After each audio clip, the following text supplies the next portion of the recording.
नमस्कार मित्रांनो, मी सौरभ बोरकर, भौतिकशास्त्राचा विद्यार्थी या युट्यूब चॅनलवर आपलं मनापासून स्वागत करतो. आज आपण पाहणार आहोत क्लास 12चा पहिला चॅप्टर, ज्याचं नाव आहे रोटेशनल डायनामिक्स.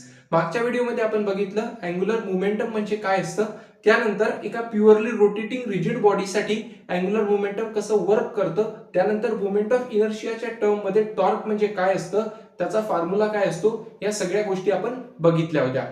आजच्या व्हिडिओमध्ये आपल्याला law of conservation of angular momentum म्हणजे काय असतं हे बघायचंय. तर सगळ्यात पहिले आपण काल काय पाहिलं होतं की अँग्युलर मोमेंटम म्हणजे काय असतं. अँग्युलर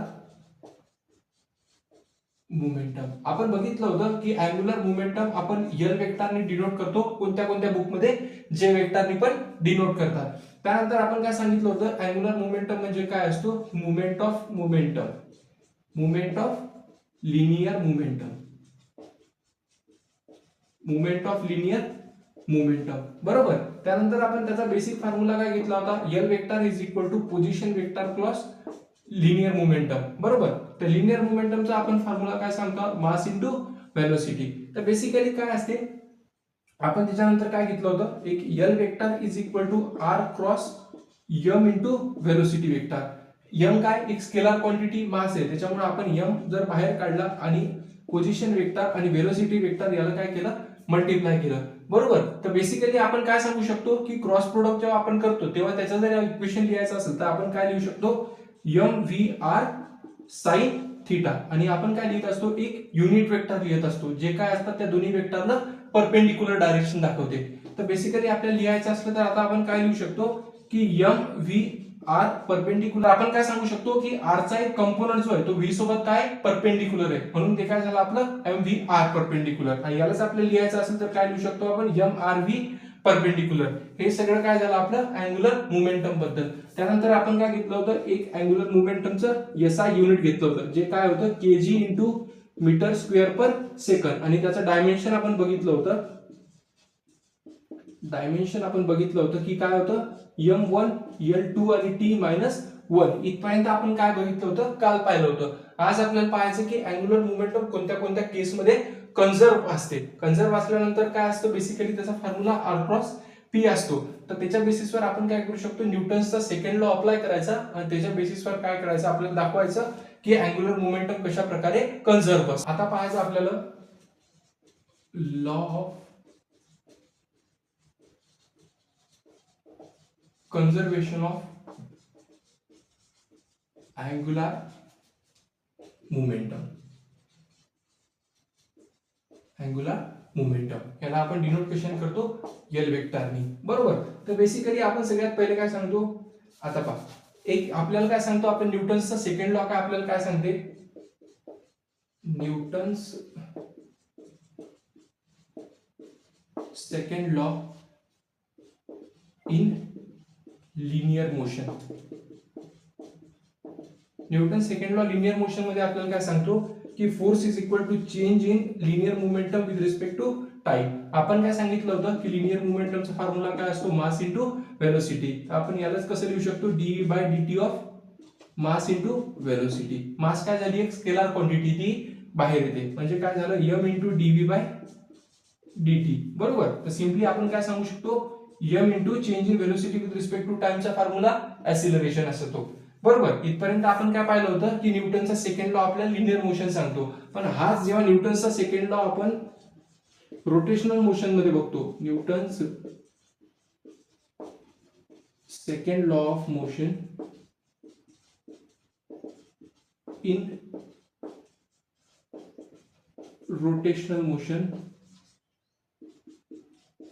रोटेशनल मोशन, तिथे आपण बेसिकली काय करू शकतो, फोर्स आहे, फोर्सच्या जागी आपण फोर्स लिनियर मोशन मध्ये घेतात आणि फोर्सच्या अॅनालॉगसली आपण काय करतो, रोटेशनल मोशन मध्ये टाऊ घेतो. त्याचा बेसिक फॉर्म्युला काय असतो, आर क्रॉस एफ असतो. बरोबर. तर आपण काय घेतलं, याचा फॉर्म्युला काय घेतला, change in linear momentum with respect to time.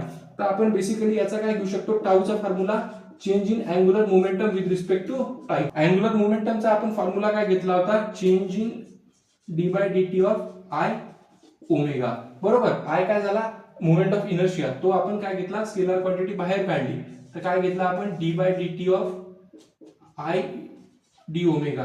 I आणि change in angular velocity with respect to time म्हणजे अँग्युलर ऍक्सिलरेशन आय अल्फा. तर तुम्ही पाहू शकता मासची जागा कोणी घेतली रोटेशनल मोशन मध्ये मोमेंट ऑफ इनर्शियानी आणि लिनियर ऍक्सिलरेशनची जागा कोणी घेतली अँग्युलर ऍक्सिलरेशननी. आता सिम्पली आपण काय सांगितलं की इथे जो फोर्स आहे हा जर फोर्स आपण बेसिकली फोर्स जर आपण झिरो केला तर काय होते आपलं डीपी बाय डीटी झिरो होते. आणि जर डीपी बाय डीटी झिरो झाला असतं याचा अर्थ पी काय होतो आपला कॉन्स्टंट. आलं लक्षात. म्हणजे बेसिकली आपण काय सांगू शकतो की एखादी बॉडी आहे फॉर एक्झाम्पल आता लिनियर मोशन मध्ये जर गोष्ट सांगायची तर आता आपण सांगू शकतो एक एक्स मासचा जर ऑब्जेक्ट असेल तो व्ही व्हेलोसिटीने जर समोर जात असेल तर आपण त्याचं लिनियर मोमेंटम सांगू शकतो. पण जेव्हा ती गोष्ट रोटेशनल मोशन करते म्हणजे एक एक्स मासचा एक ऑब्जेक्ट आहे जो व्ही व्हेलोसिटीने पुढे चालला आणि त्या एक्सिस ऑफ रोटेशन पासून तो किती डिस्टन्सवर रोटेट करतोय किती डिस्टन्सवर मूव्ह करतोय हे आपल्याला कोण सांगतं अँग्युलर मोमेंटम सांगते. बरोबर. तर बेसिकली हे काय झालं आपलं लिनियर मोशन आणि रोटेशनल मोशन. हा झाला आपला न्यूटन्सचा सेकंड लॉ लिनियर मोशन मधला, हा झाला न्यूटन्सचा सेकंड लॉ रोटेशनल मोशन मध्ये. ठीक आहे. इथपर्यंत लिहून घ्या. त्याच्या बेसिसवर आपण पाहू की लिनियर मोमेंटम कशा प्रकारे कन्झर्व होते. तर law of conservation of angular मोमेंटमचं आपल्याला बेसिक स्टेटमेंट सांगायचं झालं तर ते काय असते जर एखादा ऑब्जेक्ट एक्सिस ऑफ रोटेशनच्या अबाउट मध्ये जर रोटेट करत असेल आणि जर आपण बाहेरून त्याच्यावर टॉर्क अप्लाय नाही केला तर त्याचं जे अँग्युलर मोमेंटम असतं ते काय असतं बेसिकली कॉन्स्टंट असतं. त्याच्यामुळे आपण काय लिहू शकतो अँग्युलर मोमेंटमचा फॉर्म्युला काय झाला आपला आपण काय बघितला होता position vector cross linear momentum. बरोबर. तर आता बेसिकली आपल्याला काय करायचं याला डिराइव्ह करायचं विथ रिस्पेक्ट टू टाइम. हे झालं आपलं इक्वेशन पहिलं की derive equation 1 with respect to time. तर आता आपण काय करू शकतो दोन क्रॉस वेक्टर येतात हे जर दोन वेक्टर येतात दोघांमध्ये जर क्रॉस प्रोडक्ट असेल तर आपण काय करू शकतो प्रोडक्ट रूल अप्लाय करू शकतो. तर सिम्पली काय करायचं आपल्याला dl by dt is equal to d by dt of r cross p. आता दोन वेक्टर येतात त्या दोन वेक्टर मध्ये काय क्रॉस प्रोडक्ट आहे. त्या क्रॉस प्रोडक्टचा आपण काय करतो प्रोडक्ट रूल अप्लाय करतो. तर आपल्याला कसं लिहू शकतो आपण r cross dp by dt plus p cross dr by dt. तर बेसिकली तुम्ही पाहू शकता की r vector cross dp by dt ची व्हॅल्यू काय असते आपण बघितलं होतं फोर्सची व्हॅल्यू काय असते change in linear momentum with respect to time. तर काय लिहू शकतो आपण f वेक्टर प्लस p ची व्हॅल्यू काय असते मास इनटू व्हेलोसिटीचा vector into dr by dt म्हणजे change in length with respect to time म्हणजे आपण काय लिहू शकतो व्हेलोसिटी. तर आता आपण काय केलं r cross f plus m scalar quantity बाहेर केली आणि एका वेक्टरची v आणि दुसऱ्या वेक्टरची व्हेलोसिटी. तर बेसिकली आपण काय सांगतो पहा एक ऑब्जेक्ट आहे ज्याचं मास m आहे आणि तो ह्या व्हेलोसिटीने ह्या डायरेक्शन मध्ये चालला. तर सिमिलरली आपण काय सांगितलं ही एक व्हेलोसिटी आहे अगेन याची जी व्हेलोसिटी आहे ही व्हेलोसिटी काय चालली ह्याच डायरेक्शन मध्ये अगेन चालली.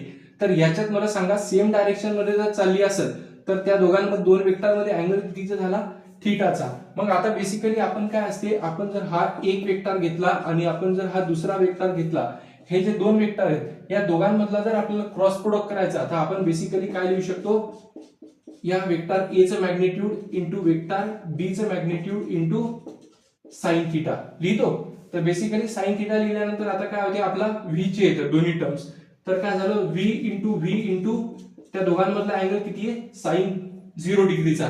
आता साइन 0 डिग्रीची व्हॅल्यू किती असते sine 0 degree is equal to 0. तर आपण काय लिहू शकतो v डॉट v इंटू 0 ने सगळ्या व्हॅल्यूने मल्टिप्लाय केलं तर आन्सर काय येते 0. त्याच्यामुळे ही टर्म पूर्ण काय येते 0 म्हणजे position vector force vector plus 0. त्याच्यामुळे ही term cancel. r cross f आपण काय सांगितलं होतं की टॉर्कचा बेसिक फॉर्म्युला काय असतो torque vector is equal to position vector cross f vector. आता आपण टॉर्कलाच काय म्हणतो की मुवमेंट ऑफ फोर्स. तर आता एक गोष्ट नेहमी लक्षात ठेवायची की जेव्हा आपण अँग्युलर मोमेंटम काढतो ते नेहमी अँग्युलर मोमेंटम काय असते एका पर्टिक्युलर एक्सिस ऑफ रोटेशनच्या अबाउट मध्ये असते. आपण बऱ्याचदा काय करतो, जेव्हा आपण काय घेतलं होतं रिंगचं आपल्या रिंगचं जेव्हा मोमेंट ऑफ इनर्शिया घेतला होता तेव्हा तो कधी त्याच्या सेंटर मधून चालला होता, कधी त्याच्या तो डायमीटर वरून चालला होता, बरोबर. तर सिमिलरली आपण कोणती एक्सिस ऑफ रोटेशन घेतोय याच्या बेसिसवर तो अँग्युलर मोमेंटम काय असतो हे डिसाइड होऊ शकते, बरोबर. त्याच्यामुळे एक गोष्ट लक्षात ठेवायची, त्याच्यामुळे इथं काय आलं आर क्रॉस एफ, यालाच आपण काय लिहू शकतो टाउ.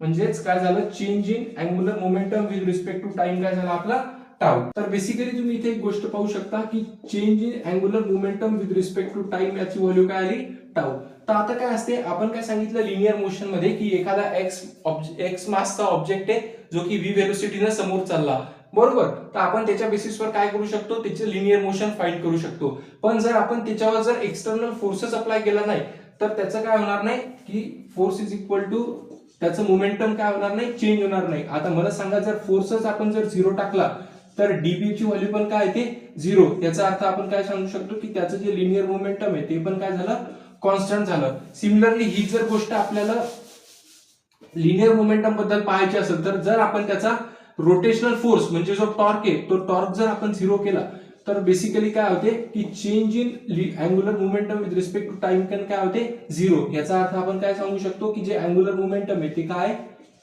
कॉन्स्टंट अँग्युलर मोमेंटम आहे. कॉन्स्टंट अँग्युलर मोमेंटम म्हणजे आपण काय सांगू शकतो की angular momentum initial is equal to angular momentum final. हे दोघं पण काय असतात इक्वल असतात. याचाच अर्थ आपण काय लिहू शकतो I1 omega 1 is equal to I2 omega 2. इथपर्यंत समजलं. याच प्रकारे काय होते आपलं लिनियर आपलं अँग्युलर मोमेंटम कन्झर्व झालेलं आपल्याला पाहायला भेटते. तर बेसिकली आता याचे काही एक्झाम्पल्स असतात, तुम्ही इथपर्यंत लिहून घ्या, त्याच्यानंतर आपण त्याचे काही एक्झाम्पल्स पाहू. तर पहा आता आपल्याला एक बेसिक एक्झाम्पल पाहायचं. आपण काय घेतलं, एक माणूस घेतला आणि त्या माणसाजवळ काय दिली एक काडी दिली एका पर्टिक्युलर एक्स मीटरची आणि त्याच्या काय केलं कॉर्नरवर आपण 2 दगड बांधले आणि त्याला काय सांगितलं त्याच्या एक्सिस ऑफ रोटेशन म्हणजे सेंटर ऑफ मास मधून रोटेट करायला लावलं.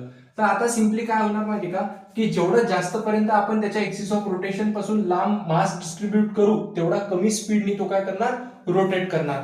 याचं बेसिक सांगायचं झालं तर आपण काय सांगितलं अँग्युलर मोमेंटमचा फॉर्म्युला आय ओमेगा. तर आपण काय केलं बेसिकली याचा जर मोमेंट ऑफ इनर्शिया आपण वाढवला म्हणजे याचं जे मास डिस्ट्रीब्युशन आहे ते जर आपण लांब पर्यंत घेतलं 5 घेतलं आणि जर समजा याची जी स्पीड आहे ही आपण स्पीड काय होणार कमी जर केली कारण ते दोघं पण एकमेकांसोबत काय इनव्हर्सली प्रोपोर्शनल आहेत. तर याची स्पीड आपण काय घेतली 2 घेतली. तर बेसिकली आपण काय सांगू शकतो की याचा अँग्युलर मोमेंटम आय ओमेगा किती येतो 10. तर सिम्पली आता आपण विचार असं केलं आणि आपण नेक्स्ट काय करू शकतो जर याचं जे मास आहे याचं जर मास आपण त्या एक्सिस ऑफ रोटेशनच्या जवळ आणलं म्हणजे अँग्युलर मोमेंट ऑफ इनर्शिया जर आपण त्याचा कमी केला मोमेंट ऑफ इनर्शिया आपण याचा कमी केला त्याच्यामुळे त्याची काय वाढली स्पीड वाढली. स्पीड वाढल्यामुळे त्याच्यानंतर अँग्युलर मोमेंटम काय झालं आपलं जास्त झालं, बरोबर. तुम्ही सिम्पली काय करू शकता एक तर मोमेंट ऑफ इनर्शिया वाढवू शकता स्पीड कमी करू शकता. नाही जर तुम्हाला स्पीडही वाढवायची असेल तर तुम्ही सिम्पली काय करू शकता त्याचं जे मास डिस्ट्रीब्युशन झालेलं आहे ते एक्सिस ऑफ रोटेशनच्या जवळ आणायचं ऑटोमॅटिक त्याची स्पीड वाढणार आणि स्पीड वाढल्यामुळे काय होणार अँग्युलर मोमेंटम पण वाढणार. तर बेसिकली तुम्ही एक्झाम्पल याचं घेऊ शकता की डायव्हरचं एक्झाम्पल बघू शकता. तर या स्विमरच्या एक्झाम्पल मध्ये काय होतो की एक स्विमर असतो जो त्याच्या एक पर्टिक्युलर काही उंचीवरून काय करतो उडी मारतो. उडी मारल्यानंतर तुम्ही पाहू शकता की तो खाली येत असताना त्याची जे पाय येतं ते त्याचे पाय काय करतो तो त्याच्या छातीजवळ आणतो का तर त्याचं जे सेंटर ऑफ मास ज्याच्यातून तो रोटेट होतोय म्हणजे एक्सिस ऑफ रोटेटच्या जवळ तो काय करतो त्याचं सगळं मास डिस्ट्रीब्यूट करतो. डिस्ट्रीब्यूट झाल्यानंतर काय होते त्याचा आय कमी होतो आणि आय कमी झाला त्याच्यामुळे त्याचा काय वाढतो ओमेगा वाढतो म्हणून त्याचा अँग्युलर स्पीड जो आहे तो वाढतो, बरोबर. हे बेसिक त्याचं काय झालं एक्झाम्पल. त्याच्यानंतर तुम्ही बघू शकता बॅलेट डान्सरचं पण एक्झाम्पल बघू शकता. बॅलेट डान्सर पण काय करतात त्यांना जर त्यांची स्वतःची रोटेट करण्याची स्पीड वाढवायची असेल तर त्यांचे हात आणि ते पाय काय घेतात त्यांच्या एक्सिस ऑफ रोटेशन जवळ आणतात आणि जर त्यांना त्यांची स्पीड जर कमी करायची असेल तर ते त्यांचे हात आणि पाय काय करतात स्प्रेड करतात जेणेकरून त्यांची ऑटोमॅटिकली स्पीड काय होते कमी होते. तर तुम्ही इथं बघू शकता आपण एक्सटर्नल फोर्स अप्लाय केला का नाही तो एक्सटर्नल फोर्स अप्लाय न करता त्याची स्पीड काय होते कमी किंवा जास्त होते का तर फक्त त्याचा मोमेंट ऑफ इनर्शिया कमी किंवा जास्त करून. हे बेसिक एक्झाम्पल काय झालं, law of conservation of angular मोमेंटमचं झालं. तर हे झालं आपलं आजचं अँग्युलर मोमेंटम बद्दल माहिती. नेक्स्ट व्हिडिओमध्ये आपल्याला पाहायचं की रोलिंग मोशन म्हणजे काय असतं. व्हिडिओ कसा वाटला हे कमेंट करून मला नक्की सांगा. व्हिडिओमध्ये अजून काय इम्प्रूव्हमेंट करता येईल हे पण मला कमेंट करून नक्की सांगा. व्हिडिओ आवडला असेल तर व्हिडिओला लाईक करा, चॅनलला सबस्क्राईब करा. भेटू आपण एक नवीन टॉपिक घेऊन पुढच्या व्हिडिओमध्ये. सध्या थांबूया. धन्यवाद.